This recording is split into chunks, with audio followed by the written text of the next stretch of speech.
अस्सलाम वालेकुम and hello to everyone. I hope आप सब लोग ठीक होंगे। तो कुछ क्वेश्चंस पिछले कुछ दिनों में मुझे जो हैं वो रिसीव हो रहे थे, तो मैंने सोचा कि एक वीडियो इस हवाले से बना दी जाए ताकि मैं उन क्वेश्चंस को जो है वो एक वीडियो की शक्ल में आप सबके साथ शेयर करूं, तो जिसके भी कंसर्न है इस हवाले से वो दूर हो जाए।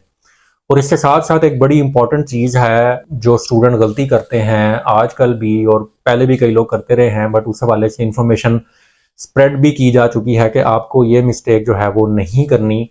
लेकिन आई डोंट नो कि स्टूडेंट्स जो हैं वो ये मिस्टेक क्यों करते हैं। तो इस हवाले से मैं आपको एक बड़ी इंपॉर्टेंट चीज़ भी इस वीडियो में बताने लगा हूं, तो कोशिश करें कि आप वीडियो को एंड तक देखें ताकि वो गलती आप ना करें।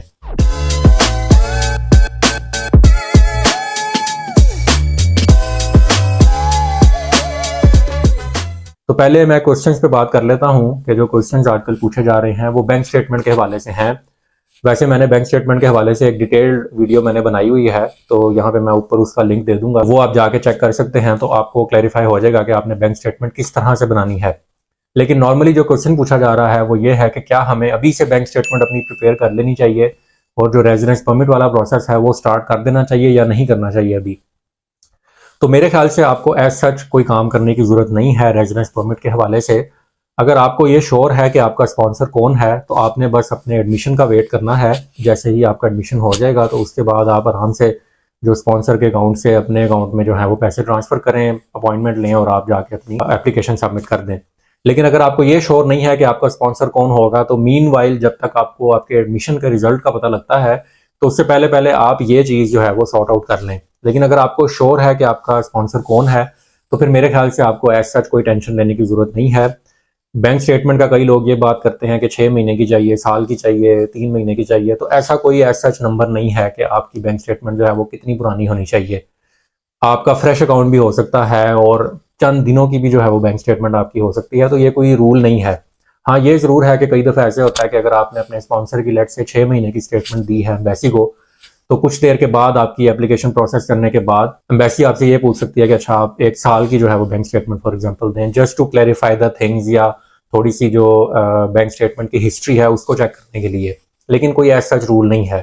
तो जैसे मैंने कहा कि अगर आपको ये क्लियर हैं चीज़ें तो आपको ऐसा कुछ भी करने की ज़रूरत नहीं है, बस एडमिशन का वेट करें और फिर उसके बाद आप ये सारे जो हैं वो स्टेप्स कर सकते हैं। और कई लोग ये भी पूछते हैं कि क्या हमें अपॉइंटमेंट अभी ले लेनी चाहिए।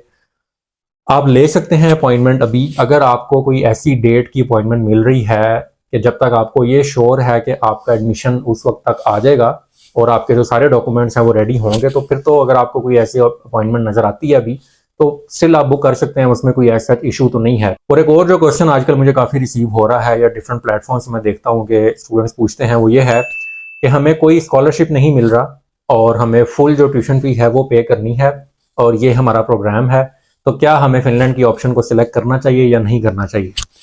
तो ऑनेस्टली अगर मैं भी आपकी जगह पे हूं तो मैं भी यही डिसीजन लूं। ये बिल्कुल जो है वो मैं बाइस्ड फ्री हो के ये मशवरा देने लगा हूं कि अगर मेरे नज़दीक फिनलैंड की ऑप्शन हो और मुझे 100% ट्यूशन फी पे करनी है और वो जो फ़ी है वो 10,000 या 12,000 यूरो है, तो मैं तो ये ऑप्शन सिलेक्ट ना करूं। क्यों? क्योंकि मोस्टली इस तरह की जो ऑप्शंस हैं उसमें फिर आपका जो एक्सपेंस है यहाँ पे आने का वो बहुत ज़्यादा हो जाता है।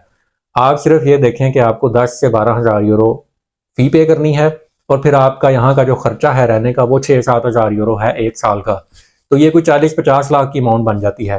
तो ये अमाउंट एक मिडिल क्लास फैमिली के बंदे के लिए अफोर्ड करना जो है वो बहुत मुश्किल है, या शायद सारी ज़िंदगी की ये कमाई हो और वो आप इस चीज़ पर लगा दे। तो मेरे नज़दीक ये ऑप्शन जो है वो इतनी सूटेबल नहीं है। और कंसिडरिंग कि आपका कौन सी फील्ड में एडमिशन हुआ है, अगर तो वो टेक्निकल फील्ड नहीं है, उसका इंजीनियरिंग से, आईटी से या कंप्यूटर साइंस से कोई लेना देना नहीं है, तो ऑनेस्टली आपको जो है ना वो यहाँ पे फिर चैलेंजेस जो है वो फेस करने पड़ेंगे in terms of finding the job and putting yourself somewhere in the market. तो इस तरह के जो चैलेंजेस हैं in terms of language barrier वो आपको फेस करने पड़ सकते हैं अगर आप किसी टेक्निकल डिग्री से एसोसिएटेड नहीं है। तो इतना बड़ा स्टेप लेना या इतनी बड़ी इन्वेस्टमेंट जो है वो इस तरफ लगाना मेरे ख्याल से इतनी ज़्यादा रीजनेबल चॉइस नहीं है। तो आपको कोई ना कोई और ऑप्शंस भी जो हैं वो चेक करनी चाहिए। ऐसा नहीं है कि अब अगर आपने फिनलैंड के हवाले से ही देख लिया तो आप सिर्फ फिनलैंड में अप्लाई कर रहे हैं, और भी बहुत सारी ऑप्शंस हैं। सर्च आउट करें, गूगल करें, आपको कोई ना कोई इन्फॉर्मेशन इस हवाले से मिल सकती है। तो coming back to the answer, अगर इस क्वेश्चन का सिंपल आंसर हो कि 10 से 12,000 यूरो 1 साल की फ़ी है और फिर अगले साल भी आपको हो सकता है फी सेम ही पे करनी पड़े। लाजमी नहीं है कि आपको स्कॉलरशिप मिले, हो सकता है मिल भी जाए आपको स्कॉलरशिप, लेकिन इन इट सेल्फ आपकी डिग्री जो है वो बहुत ज़्यादा एक्सपेंसिव हो जाती है, कंसिडरिंग के फिनलैंड में आपको स्कॉलरशिप भी मिल सकता है और पहले जो एजुकेशन थी वो फ्री थी। तो ये एक मेरी इस हवाले से टेक थी। आई होप आपको कोई ना कोई इस हवाले से आइडिया हो गया होगा। अगेन ये चीज़ मैंने अपने हवाले से वैल्यूएट करके आपको बताई है। अगर आप वो एक्सपेंसेस जो है वो मैनेज कर सकते हैं, अगर आप बहुत वेल ऑफ हैं, तो फिर तो आप कोई भी ऑप्शन सेलेक्ट कर सकते हैं। फिर आप फिनलैंड के लिए लिमिटेड क्यों हैं, फिर आप और भी ऑप्शन जो हैं वो देख सकते हैं। और इस चीज़ का मकसद बेसिकली किसी को डीमोटिवेट करना नहीं है, बट थोड़ी सी रियलिटी बताना है कि मोस्टली जो फिनलैंड में लोग आते रहे हैं या अभी भी जो आ रहे हैं, पहले तो फ्री एजुकेशन पे आते रहे हैं। मैं फ्री एजुकेशन पे आया हूँ, मुझे कोई भी 1 यूरो भी ट्यूशन फी पे नहीं करनी पड़ी, मुझे सिर्फ आते साथ अपने जो लिविंग एक्सपेंसेस हैं वो मैनेज करने पड़े। और अब अगर मैं सोचता हूँ कि मुझे इतनी फी पे करनी पड़ती, कंसिडरिंग कि मैं सिर्फ 30 आवर्स पर वीक यहाँ पे जॉब कर सकता हूँ, जिससे मैं 1000-1500 यूरो ही कमा सकता हूँ, तो उसको मद्देनजर रखते हुए 10-12 हज़ार फी जो है वो पे करना वो मेरे लिए भी बहुत ज़्यादा मुश्किल होता। और बहुत सारे आजकल भी जो लोग हैं वो मैक्सिमम, मैं तो जितने भी लोग देखता हूँ वो 50% स्कॉलरशिप पे जो है वो फिनलैंड आ रहे हैं। 100% जो है वो बहुत एक्सपेंसिव ऑप्शन बन जाती है। तो डीमोटिवेट करना मकसद नहीं है, बट थोड़ी सी रियलिटी बताना भी मकसद है। कई लोग बहुत बड़ी बड़ी बातें इस हवाले से करते हैं कि आप आएंगे, आप पाकिस्तानी 8 लाख 9 लाख 10 लाख जो है वो महीने में कमा लेंगे, लेकिन वो पैसे आपने रुपीज में यहाँ पे खर्च नहीं करने, या वो आपका जो खर्चा है पाकिस्तान में नहीं है, आपका खर्चा यहाँ पे है, आपने वो यूरोज फिनलैंड के अकॉर्डिंगली जो है वो खर्च करने हैं। तो वो एक बड़ी नॉर्मल अमाउंट फिनलैंड के हवाले से बनती है।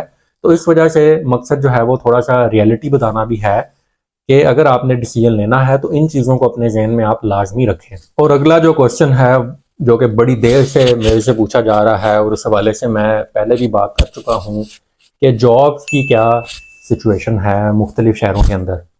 तो पहले भी मैं वीडियोस में बता चुका हूँ कि अभी करंटली जो जॉब की सिचुएशन चल रही है वो इतनी ज़्यादा अच्छी नहीं है। कुछ ज़्यादा टाइम लग रहा है आजकल लोगों को पार्ट टाइम जॉब मिलने के लिए या इवन प्रोफेशनल जॉब मिलने के लिए, कंपेयर टू जो पहले सिचुएशन थी। और ये ओवर द पीरियड जो है वो सिचुएशन चेंज होती रहती है। 1-2 साल कई दफ़ा ऐसे आते हैं जिसमें कंडीशंस जो हैं वो थोड़ी सी मुश्किल हो जाती हैं, या पार्ट टाइम जॉब भी जो है वो इतनी फ्रीक्वेंटली नहीं मिल रही होती जैसे पहले मिला करती थी, जिसके बहुत सारे फैक्टर्स हैं जो आपको भी जहन में रखने चाहिए कि पिछले कुछ टाइम में ज़्यादा लोग जो हैं वो फिनलैंड आना शुरू हो रहे हैं। तो फिनलैंड एक छोटा मुल्क है, बड़ी कम यहाँ की जो है वो आबादी है, 5-5.5 मिलियन जो है वो यहाँ की टोटल आबादी है। तो पिछले कुछ देर में इंटरनेशनल स्टूडेंट्स बहुत ज़्यादा जो है वो यहाँ पे आ रहे हैं। तो ये चीज़ें जो हैं वो डेफिनेटली इफेक्ट करती हैं, जो ख़ास तौर पे पार्ट टाइम जॉब की जो मार्केट है उसको भी, और जो प्रोफेशनल मार्केट है उसको भी। और इस टाइम तो वैसे ही जो है वो पूरी दुनिया में जो है वो रिसेशन चल रहा है, और जो जॉब्स की जो सिचुएशन है वो इतनी ज़्यादा अच्छी नहीं है।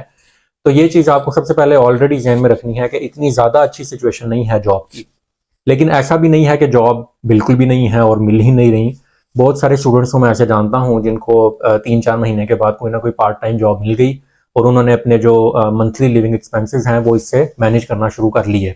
लेकिन बहुत सारे केसेस ऐसे भी हैं जिनको 1-1 साल लग गया जॉब मिलने के लिए। तो इस वजह से वो लोग जो जॉब्स की सिचुएशन के हवाले से क्वेश्चन पूछते हैं कि कैसी सिचुएशन है, इसका कोई एग्जैक्ट आंसर देना कि जी बहुत अच्छी सिचुएशन है या अच्छी नहीं है, ये दोनों चीज़ें जो है ना, इस पे आप स्टिल कुछ निगोशिएशन कर सकते हैं या कुछ डिस्कशन हो सकती है, क्योंकि कईयों को जल्दी मिल जाती है, कईयों को थोड़ा टाइम लग जाता है। तो मैं हमेशा से अपनी वीडियोस में ये कहता रहा हूँ कि आपको आजकल की सिचुएशन के अकॉर्डिंग 6 से 8 महीने के लिए जो है वो मेंटली आपको प्रिपेयर रहना पड़ेगा कि मुझे इतना टाइम लग सकता है। क्योंकि मैं अगर आपको अपनी बात बताऊं कि जब मैं 2015 में यहाँ पे आया था, तो उस टाइम हमें ये कहा जाता था हमारे सीनियर्स की तरफ से कि आप अपने जहन में 6 महीने का टाइम रखें कि इतना टाइम आपको लग सकता है, क्योंकि उस हवाले से फिर आप मेंटली प्रिपेयर्ड रहते हैं। आप अपना खर्चा भी जो है वो फिर उस हवाले से मैनेज कर रहे होते हैं। ठीक है, उससे पहले मिल जाती है तो बेस्ट है, लेकिन आप अपने जहन में 6 से 8 महीने लाजमी रखें कि आपको इतना टाइम लग सकता है, कंसिडरिंग एनी सिटी। जो छोटे सिटीज़ हैं उनमें ज़्यादा टाइम लग सकता है, क्योंकि ऑफ कोर्स वहाँ पे कम अपॉर्चुनिटीज़ होंगी, लोग ज़्यादा हैं, अपॉर्चुनिटीज़ कम है। लेकिन जो बड़े शहर हैं आप वहाँ ज़हन में रखें कि आपको 6-8 महीने जो है वो लग सकते हैं। आई विश के जॉब पहले मिल जाए, क्योंकि मुझे पता है कि इंसान जब शुरू में नया यहाँ पे आता है तो बहुत सारी चीज़ें जो है वो स्टेक पे होती हैं, इंसान बड़ा परेशान होता है। लेकिन 6 से 8 महीने अपने जहन में रखें। इससे अगला जो क्वेश्चन है वो बेसिकली पिछले क्वेश्चन से ही जो है वो कनेक्टेड है कि फिनिश लैंग्वेज कितनी ज़रूरी है जॉब्स के लिए। डेफिनेटली फिनिश लैंग्वेज जो है वो ज़रूरी है जॉब्स के लिए, और आपको एक एक्स्ट्रा एडवांटेज दे सकती है जॉब लेने के लिए। जो कि किसी भी मुल्क में आप जाएं, अगर वहाँ की लैंग्वेज जो है वो इंग्लिश से हट के है या उनकी जो अपनी लैंग्वेज है, वो ऑफकोर्स आपको बेनिफिट देगी ऐसी अपॉर्चुनिटीज़ के लिए भी, जो कि अगर आप खाली इंग्लिश बोलते हैं वो उस बंदे को शायद अपॉर्चुनिटीज़ ना मिल सके। तो पहले भी मैं वीडियोस में बता चुका हूँ कि मोस्टली फिर जो आपको यहाँ पे जॉब्स करनी पड़ती हैं वो ऐसी होती हैं कि जिनमें आपका कोई ज़्यादा इंटरेक्शन नहीं होता लोगों से। फॉर एग्जांपल जैसे डिलीवरी की जॉब्स हैं, उसमें आपका कोई इतना ज़्यादा इंटरेक्शन नहीं है यहाँ के लोकल लोगों के साथ। आपने ऑर्डर्स पिक करने हैं या न्यूज़पेपर पिक करने हैं और आपने जाके वो डिलीवर कर देने हैं, तो कोई आपकी डे टू डे उस तरह की कम्युनिकेशन या कोलैबोरेशन नहीं है। तो इस वजह से फिर इस तरह की मोस्टली जो जॉब्स हैं उसमें फिर ज़्यादा सैचुरेशन आ जाती है, क्योंकि हर बंदा जो है वो वही जॉब ढूंढ रहा होता है या उसी जॉब के लिए अप्लाई कर रहा होता है, तो इस वजह से थोड़ा टाइम लग जाता है। तो मैं आप सबको यही सजेस्ट करूंगा, जो अभी स्टूडेंट्स आ रहे हैं वो ऑलरेडी फिनिश लैंग्वेज जो है वो पढ़ना शुरू कर दें। घर बैठ के आप आजकल जो है वो कुछ भी कर सकते हैं, ताकि जब आप यहाँ पे आए तो आपकी कोई ना कोई सिचुएशन जो है वो किसी दूसरे से बेहतर हो और आपको फिनिश लैंग्वेज जो है वो थोड़ी बहुत आती हो। इसके अलावा आजकल थोड़ा सा जो है वो ट्रेंड चेंज भी हुआ है, क्योंकि पहले तो ऐसे था कि जब मैं भी यहाँ पे आया तो सिर्फ न्यूज़पेपर डिलीवरी की जो है वो जॉब मोस्टली हुआ करती थी, जो लोग करते थे। इसके अलावा क्लीनिंग की जॉब्स थी या ये 2-3 जॉब्स होती थी। लेकिन उसके बाद फिर फूड डिलीवरी की कंपनीज आई, लोगों ने डिलीवरी की जॉब करना शुरू की। बट अब थोड़ा सा ट्रेंड इस तरफ भी आया है कि लोगों को रेस्टोरेंट्स में भी जो है वो जॉब मिल रही है। पिछले 1-2 साल से मैंने नोट किया है कि काफ़ी सारे जो है इंटरनेशनल स्टूडेंट्स हैं वो रेस्टोरेंट्स में जॉब कर रहे हैं। फॉर एग्जांपल मैकडॉनल्ड्स में जॉब कर रहे हैं, फाफाज में जॉब कर रहे हैं। तो इस तरह का जो थोड़ा सा ट्रेंड है वो चेंज स्टिल हुआ है, बट ऑफ कोर्स वो हर जगह पे नहीं है या हर रेस्टोरेंट में फॉर एग्जांपल नहीं है। वो कुछ सर्टन एरियाज हैं या सर्टन कह लें कि रेस्टोरेंट्स हैं जहाँ पे इस तरह की अपॉर्चुनिटीज अवेलेबल हैं। बट अगेन ये 4-5 जॉब्स हैं जो बेसिकली एज अ स्टूडेंट आप यहाँ पे कर सकते हैं।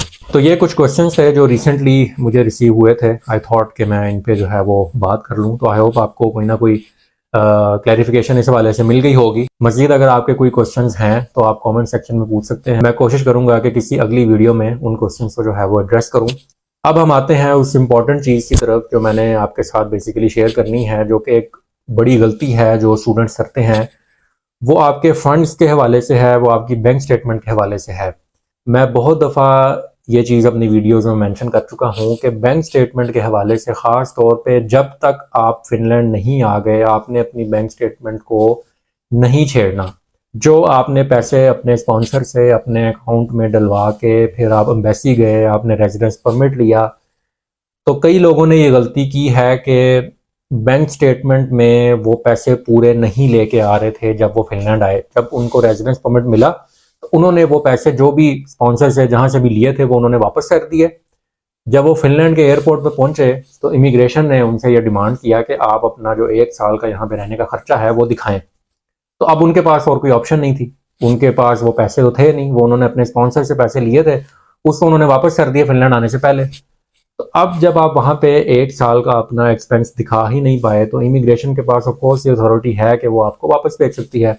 तो चंद केसेस इस तरह के हुए भी हैं कि जिनमें उन स्टूडेंट्स के पास वो पैसे नहीं थे और इमिग्रेशन ने उनको वापस भेज दिया। तो बैंक स्टेटमेंट के हवाले से ये बहुत इंपॉर्टेंट चीज़ है, ये आप अपने पल्लू से बांध लें कि जब आपने फिनलैंड आना है तो अपनी जो बैंक की जो एक्सेस है वो आपके पास होनी चाहिए। वो ऐप के थ्रू है, वो नेट बैंक है, वो कुछ भी है, वो आपके पास एक्सेस लाजमी होनी चाहिए। क्योंकि अगर आपसे यहाँ पे इमिग्रेशन पूछती है तो आपको ये शो लाजमी करवाना पड़ेगा, वरना वो आपको वापस भी भेज सकते हैं।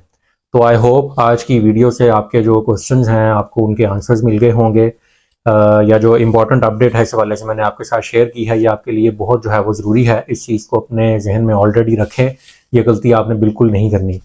तो मज़ीद अगर आपके कोई क्वेश्चंस हैं तो वो आप कमेंट सेक्शन में पूछ सकते हैं। मैं कोशिश करूँगा कि किसी नेक्स्ट वीडियो में उनको भी जो है वो एड्रेस करूँ। तो चलें, इंशाल्लाह किसी अगली वीडियो में आपसे मुलाकात होती है। तब तक के लिए अल्लाह हाफिज़।